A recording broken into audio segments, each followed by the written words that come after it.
are going to start with something further our knowledge about matter and everything. Let's see what we can go about doing. So yesterday we talked about the matter. We talked about what happens when you give energy to the matter, how are the particles in the solid, liquid and gas, and then we talked about how energy, what effect does matter have, and how the what are the different states of matter. Do you remember? We talked about matter. Matter is anything that has mass and occupies space. That is amount of particle with volume, right? Then we talked about the gravity, which is the pulling force, which is the causes the difference between mass and weight. That mass is actually simply the amount of matter in a substance, but weight is actually the amount of pull of gravity on the mass of an object. So occupying a space means the volume.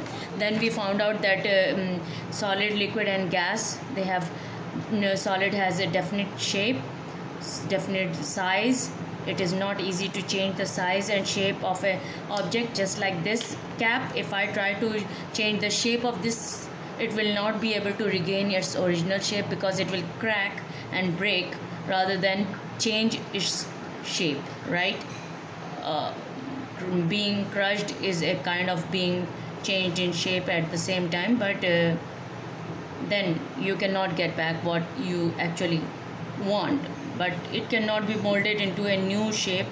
Molded, do you understand what just like water, if you take water or any liquid, it will take the bottom shape of the inside of the container it is contained in, but it will easily flow out. It is easy to change the shape. For example, if your pot is even a curved one or a fancy vase that you have at home, maybe it is a very curvy one and like this. So what will happen is when you fill it up with water at the top, the surface of the water remains horizontal, but at the bottom, as you can see, it will take the shape of the inside of the container and it will show that shape only. So but it can flow, solid cannot flow.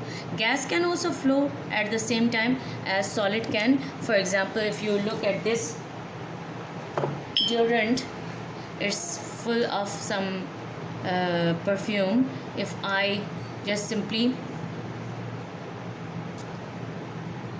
I hope you can see that. Can you see that? I hope you can see that there was vapor coming out, and that is gas. Gas spreads in all directions, in every direction. So gas is not like liquid. It does flow, but it flows in all direction. Then the spacing between the particles of solid is negligible. They are simply packed up, jammed up together.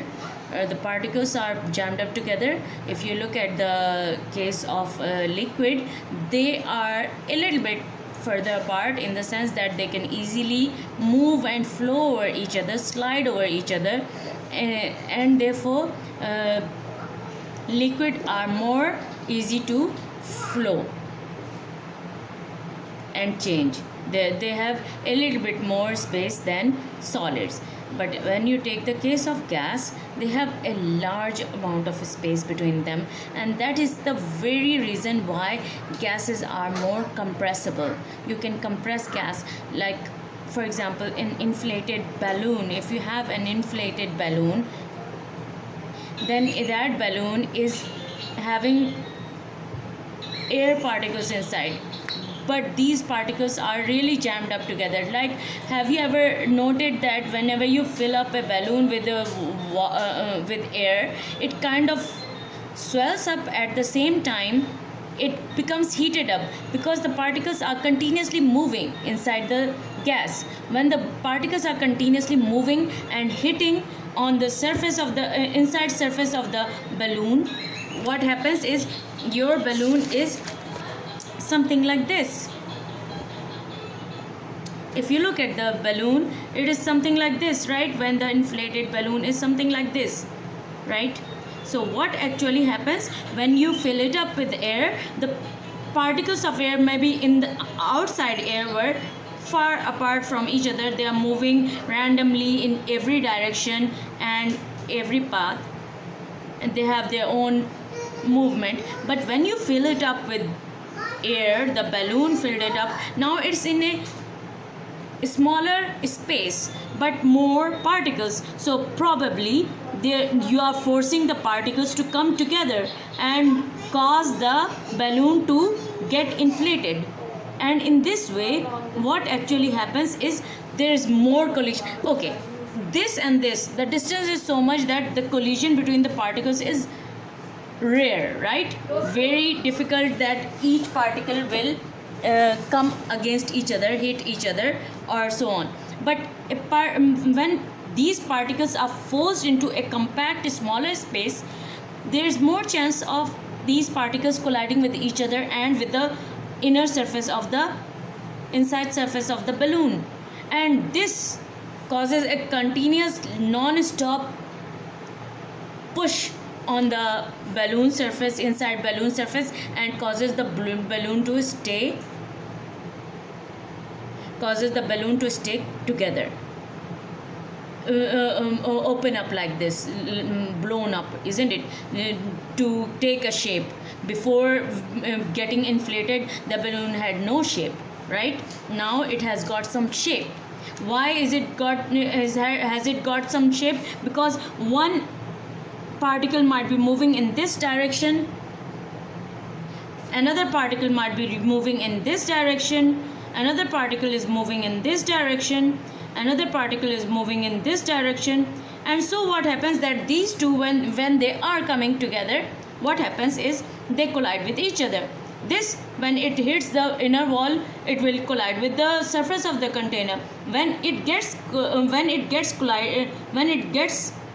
against this, it will move in this direction. So, and these two were moving kind of in each other's direction. So this will bounce back, this will bounce from the surface, get reflected, and they will hit each other, and this kind of continuous random collisions will occur, causing the balloon to remain inflated, blown out, swell up like this. Okay, so I hope you understand what I'm trying to say. Therefore we have got we have got the explanation of particles which were inside this container of deodorant can or perfume, that the particles of the gas are compressed so much, the gap has been removed so much that this perfume has turned liquid. But as soon as you press the nozzle, what happens is the perfume comes out of that nozzle and spreads out and again change back to the gaseous state. Okay, what I meant to say, if you have tried to kind of puncture the tire of or remove the air from some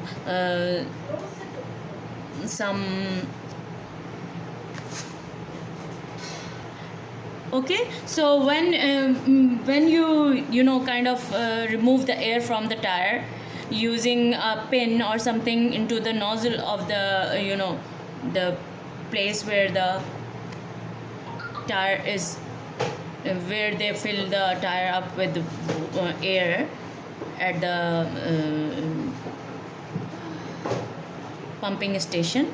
So what you do is, when you put the pin inside the tire, the nozzle, the air comes out, and when the air comes out, and what happens is actually the air is coming out from a place which was, look at this, isn't it, If you have you ever noted that when you know kind of pull this area of the balloon, the air comes out slowly. Again, you can see this happening also when you blow from your mouth with your open, when you do like open mouth breathing out like that.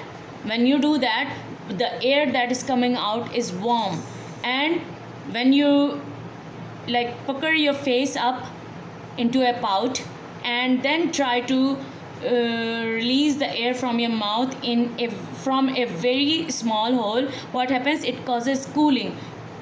When you do that, during summer we used to wet our hands and then kind of blow onto it with a small hole from our mouth, and that caused the water to evaporate more quickly because we felt more that kind of air was more cooler. In the other words, that air in a compact area has got more collisions, which makes the inside area more heated up than the outside area. Do you understand? That's why the outside area is more cooler. Why? Because the inside there is more collision, due to more collision. Another point we can say is when air comes out from a small nozzle from a compact area to a open area, the air expands, and when it expands it gives out its energy and cools down. And you will see that the mouth of the nozzle or the mouth of the opening of the balloon will be cooler because it is experiencing the expansion of air from that area. Okay, then you remember we did the kinetic theory and we found out how energy is affected,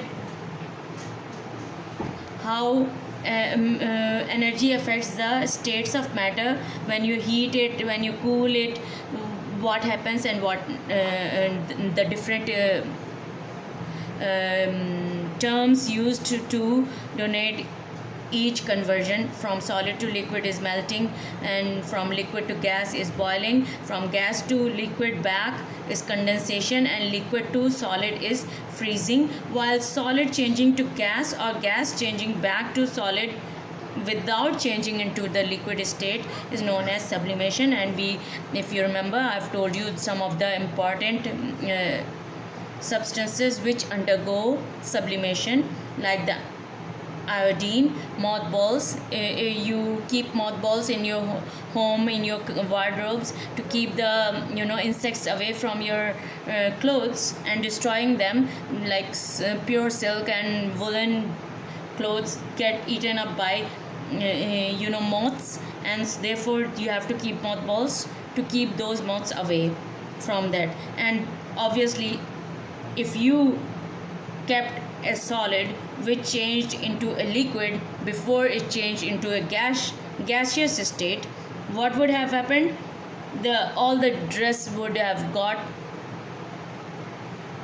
wet and maybe can get destroyed in that process. So we need to keep something with among the cloth material which can keep our wardrobes dry, at the same time serving the purpose of killing the moths or keeping them away, repelling them. Okay, coming from that, now I want to talk to you about what happens. If you remember, I have talked to you about ice change. When you are giving it heat, its particles start vibrating more vigorously, and in what happens is that particles then gain enough energy to overcome the attractive force between the particles and change into the liquid state. Then the liquid state is flowy, and at the same time the particles are sliding over each other. They have attractive forces, but the attractive forces are very minimal, and in that way causes the particles to be able to move a little bit, so causing them to be able to flow, be able to move, and take the different shapes of the inside of the container. They do have volume, and solids have also got volume.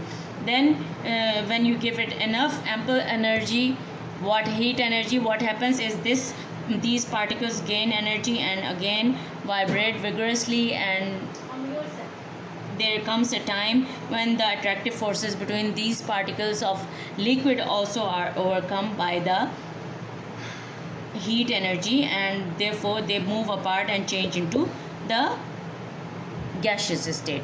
Now this, if we look at this, we can easily understand it mathematically also. If you want to see, by seeing a graph or drawing a graph, you can also come to see what actually is happening. Okay, now what we can do is to understand this more mathematically. We can easily draw a graph, and put down the values. -25 temperature on the y-axis, and x-axis we have got time, with time. Okay, so 55, 65, 75, 85, 95, 105.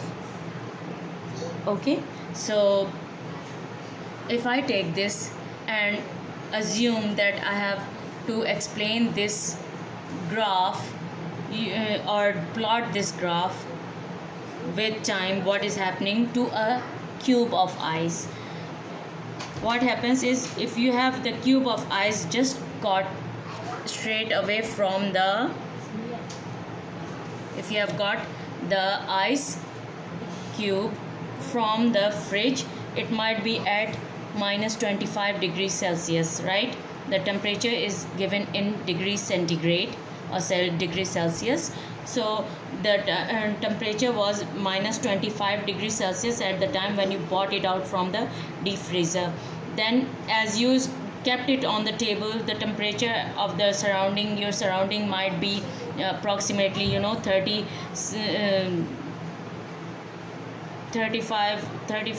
37 degrees Celsius or 35, whatever it might be. It might be a summer day, or for that matter it can even reach 40 degrees Celsius. Let us say if the room temperature was 40 degrees Celsius, then what will happen, as soon as you bring out the ice cube from the freezer, it will start gaining the heat, or absorbing its particle will start absorbing heat from the surrounding, which is hotter in comparison to the internal energy of the solid, and the particles will start moving away, vibrating more and more, more and more and more and more, keep on absorbing the heat energy.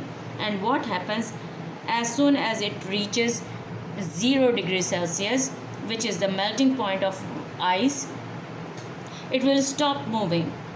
You will see that there's no show of increase in temperature at 0 degrees Celsius.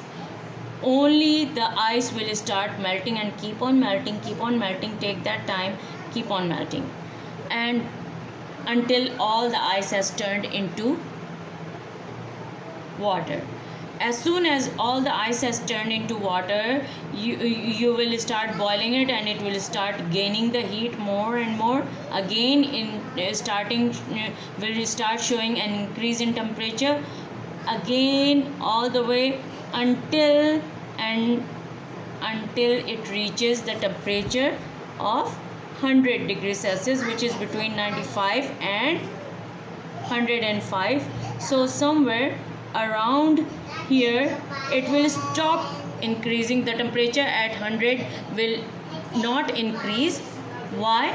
Because you will see that all of the liquid water is now started boiling, and until all the liquid water has boiled, it will not increase in temperature. After that it will keep on increasing because the steam is being made. So we can easily say that this is A part, which is the solid part. A is solid. At this point, from here to here, the temperature, the matter was in the solid state. This is the melting point. This is the melting point, and this is also known as hidden heat. Although the solid ice is continuously being provided with heat, but it is not showing any increase in temperature because of this hidden heat, because that heat is being used in the conversion of the solid into the liquid phase. Do you understand? The solid, from this point, from this dot to this dot, the solid is changing from solid state to liquid state, and therefore what is happening is, although the solid is absorbing heat and changing into liquid, it will not be shown on the thermometer. You will not see any increase in temperature from this time to this time. If you will note, from the time this time to this time, there will be no increase in temperature. Why? Because that excess heat which is disappearing, kind of, which is not being shown, is actually the heat of conversion of matter from solid to liquid state, and we call it the hidden heat.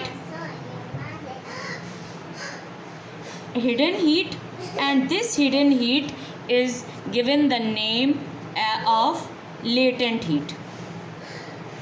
Latent, the word is latent heat. Okay, this is latent heat.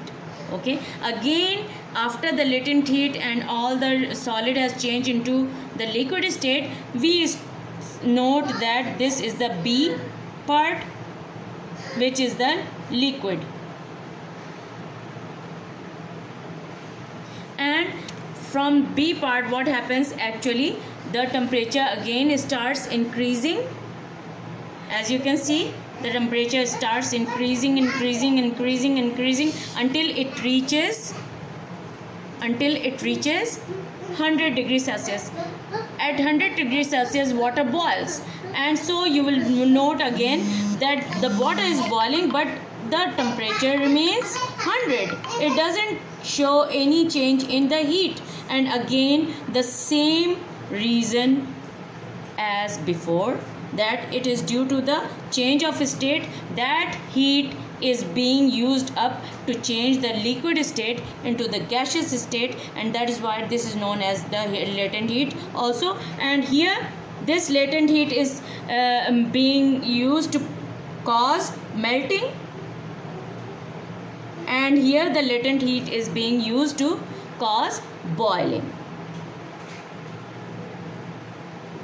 Okay, so I hope you understand this, and this is the gaseous state or the water vapor or steam. This is known as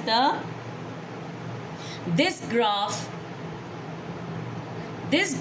is of temperature against time, showing the different state change in state, is known as the heating curve. What is it called? It is called as the heating curve.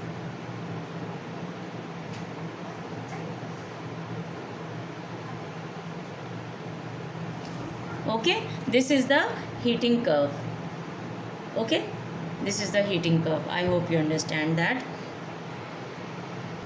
Okay, the heating curve done. Now let's see what about the cooling curve.